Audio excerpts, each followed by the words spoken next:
जोधपुर विद्युत निगम कर्मचारी संघ ने कलेक्टर को आज दिया है ज्ञापन देकर अपने कर्मचारियों की जो मांगें लंबे समय से लंबित है, सरकार की ओर उनका ध्यान आकृष्ट करने का इन्होंने काम किया है कि सरकार हमारी मांगों पर गौर करे। जैसे कर्मचारियों को शोगलो सरकार के द्वारा पुरानी पेंशन योजना लागू कर दी है, लेकिन विद्युत विभाग के अंदर अभी तक यह आदेश नहीं हुए हैं। कर्मचारियों की ओर से यह मांग की गई है कि विद्युत विभाग के अंदर भी पुरानी पेंशन लागू की जाए। वहीं दूसरी ओर तमाम ऐसी मांगें हैं जो कि राज्य सरकार पर लंबित रखी हुई हैं, उनको पूरा करने के लिए अब निवेदन किया गया है और एक ज्ञापन सौंपा गया है। ज्ञापन सौंपकर ये मांग की गई सरकार हमारी मांगों पर गौर करे और इनको पूरा कर कर्मचारियों को राहत देवे। चलिए सुनते हैं इस मौके पर कर्मचारी नेता का क्या कहना है, क्या ज्ञापन के अंदर मांगे हैं, तमाम विस्तार से जानकारी उन्होंने दी है। चलिए सुनिए।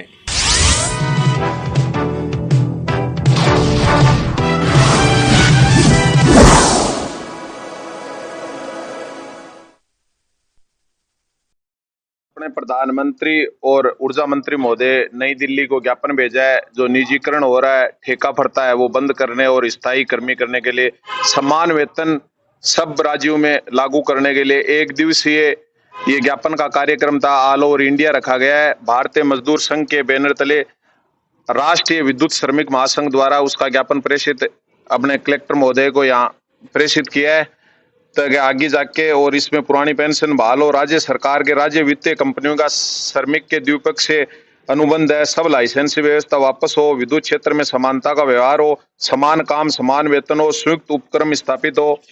ऐसे करके हमारे 10 मांग सूत्री है, उसमें त्रिपक्षीय समिति में श्रमिक प्रतिनिधि शामिल हो, विद्युत क्षेत्र में निजी निवेश पर रोक हो और सब्सिडी का अग्रिम भुगतान हो। ये करके विद्युत अधिनियम 2003 की धारा 65 के अनुपालना सुनिश्चित कर राज्य विद्युत निगमों को वित्तीय संरक्षण प्रदान करने के लिए किया गया। जय हिंद, जय मजदूर। आगे इसके बाद देखिए और केंद्र लेवल पे प्रदर्शन की चेतावनी है। फिर उसके बाद यदि सरकार नई वार्ता के लिए नहीं बुलाती है केंद्र सरकार, उसके बाद पूरे ऑल ओवर इंडिया में दिल्ली में प्रदर्शन किया जाएगा। FRT का बहुत करोड़ों रुपए का घोटाला है जो चल रहा है। अभी हमारे संगठन ने पाली के अंदर ये घोटाला पकड़ा था, पाली जोधपुर साइड में। उसमें IN ने 15 कर्मचारी लगने होते हैं FRT में, 15 कर्मचारी नहीं लग के हर शिफ्ट में 4-4 आदमी, एक ड्राइवर, एक रेस्ट रिव्यूअर होता है, वो उन्होंने कोई नहीं रखता, एक ही शिफ्ट चलते है। उसके लिए हमारा आंदोलन चल रहा है और MD लेवल पे इसकी जांच चल रही है। उसमें एक IN के जो बिल भी पकड़े थे, वहाँ FRT कई दिनों से नहीं चल रही थी लेकिन वो बिल का भुगतान कर रहा है। इसमें ऊपर से लेके नीचे तक सारे अधिकारी मिले हुए। FRT का जो ठेका वो गुड़गांव की कंपनी के अंदर है, वो संध्या एंड कंपनी वो चला रही है, वो उन्हीं के पास करेनू का है। जो करेनू हमारे लगी हुई है ट्रांसफार्मर ठीक कर रिपेयर करने के लिए, वो 1,70,000 रुपए के लगभग एक क्रेन को पर मंथ देते हैं, जबकि उनका कोई काम नहीं है। यहाँ इतने सकड़े रास्ते हैं, किसानों के खेत में वो पहुंच नहीं पाती। फिर वो लेबर कॉन्ट्रैक्ट द्वारा करवाया जाता है, ट्रांसफार्मर क्रेनें जाती है, GSS में रखे जाती है। लेकिन इस सरकार, राजस्थान सरकार और केंद्र सरकार की विफलता के कारण आज बिजली बोर्ड में करोड़ों का जो घाटा हो रहा है, ये उल्टे सीधे टेंडर जारी करने के कारण हो रहा है। इसके लिए भी संगठन बार बार ज्ञापन दे रहा है और प्रदर्शन भी 23 तारीख का, पिछली 23 तारीख का प्रदर्शन किया था MD ऑफिस में। उसकी मिनट्स अभी जारी करवाने के लिए संगठन दबाव रहा है, उस पर क्या कार्रवाई की।